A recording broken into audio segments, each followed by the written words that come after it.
Nobody ever tell you look like Joe Rogan from the side, bro? Oh, dude, do I take my hat off right now? Yeah. He's bald too. He's bald too. All right, let's go. I'm on the Faux Rogan podcast right now. All right. You just gotta go. Wow. Yeah, I know. I know you said Trump went on everybody's podcast.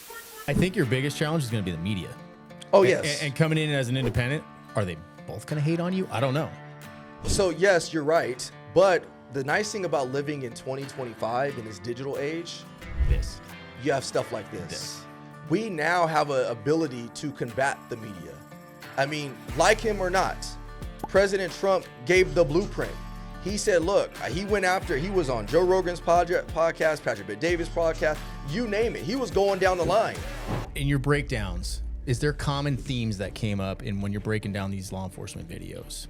Misconceptions, you're seeing it from a different side.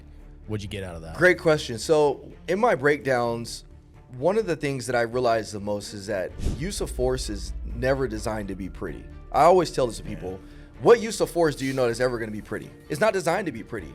But we live in a society that makes you feel like it should look okay. We just talked about that this morning. I absolutely hate in our current political system, once you get to a certain point, if you can't raise enough from private campaign contributions, you're never going to get elected.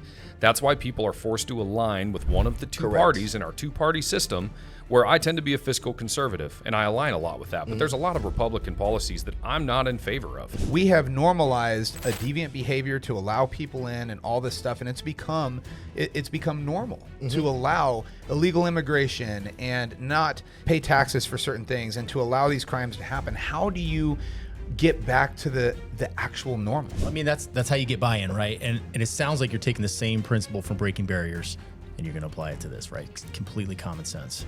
I love it. Yeah, you're absolutely right. It's the same principle, and I think that's gonna get buy-in from the public, and that's what needs to happen is to get lines of communication opened up between government and the public. Correct.